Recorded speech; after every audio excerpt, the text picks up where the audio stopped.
Keling bir narsani tan olamiz. Biz yoshligimizda akamiz yoki ukamiz bilan yoki o'rtoqlarimiz bilan shunchaki muloqot qilganimizda yerni o'rtasidan pastga qarab qozib nargi tomondan chiqsa bo'ladimi deb bir-birimizga savol berganmiz.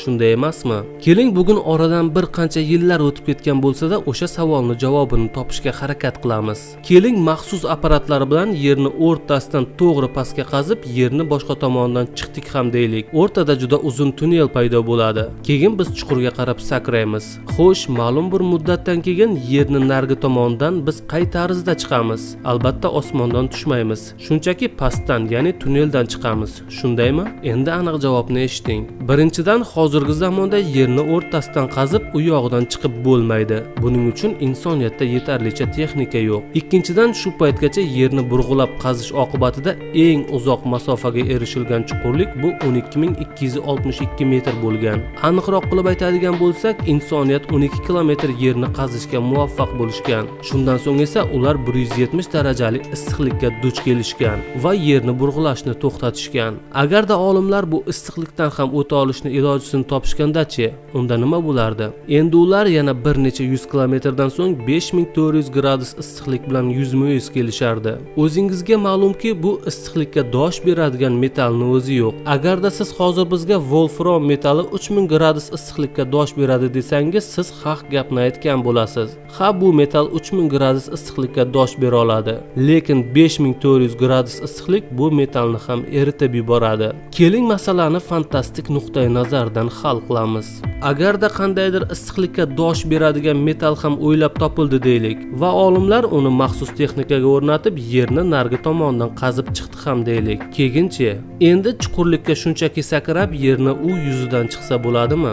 Yo'q, buni ilojisi yo'q. Siz chuqurlikka sakraganingizdan so'ng deyarli 5 daqiqa o'tib yonib kul bo'lib ketasiz. Negaki yerni ichkarisi juda ham issiq bo'ladi. Axir 5400 gradus issiqlikka temir ham dosh bera olmaydi-ku. Keling bu masalani ham fantastik nuqtai nazardan hal qilamiz. Aytaylik, butun bir chuqurlikka issiq o'tkazmaydigan truba yotqizildi va siz endi pastga qarab sakradingiz. Unda yerni nargi betiga chiqsa bo'ladimi? Ming afsuski yo'q. Siz endi yerni o'rtasiga yetib boraman deganingizda yerni aylanish kuchiga tushib qolasiz va trubaga urilaverib halok bo'lasiz. Keling bu masalani ham fantastik nuqtai nazardan hal qilamiz. Agarda sizga qanaqadir og'riq o'tkazmaydigan skafandr kiyg'izishdi ham deylik va siz chuqurlikka qarab sakradingiz, unda yerni u yuzidan chiqib bo'ladimi? Yana bir oddiy muammo. Siz 50 kilometr yer ichiga tushganingizdan so'ng xuddi okean tubiga tushgani kabi kuchli bosimga yo'liqasiz va shunchaki portlab ketishingiz mumkin. Agarda bosimni ham yengishni ilojisi topilsa-chi, unda yerni nargi betidan chiqishni ilojisi bormi?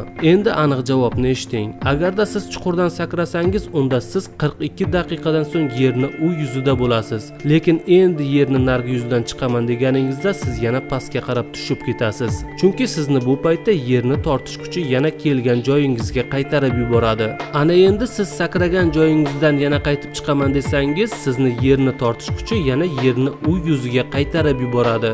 Oqibatda siz u yoqdan bu yoqqa, bu yoqdan u yoqqa borib kelaverib, oxiri halok bo'lasiz. Keling bu masalani ham fantastik nuqtai nazardan hal qilamiz. Sizni skafandringizga maxsus tros ham o'rnatilgan deylik. Siz yerni tepasidan uni pastiga qarab sakradingiz va 42 daqiqadan so'ng endi yorug'lik ko'ringanda siz trosda stop rechagini ushlab qolasiz va sizni odamlar yerni sathiga chiqarib oladi. Xo'sh, keyin nima o'zgaradi? Bilasizmi? Bu fantastik g'oyani amalga oshirish uchun insoniyatga yana million yil kerak bo'lsa ajab emas.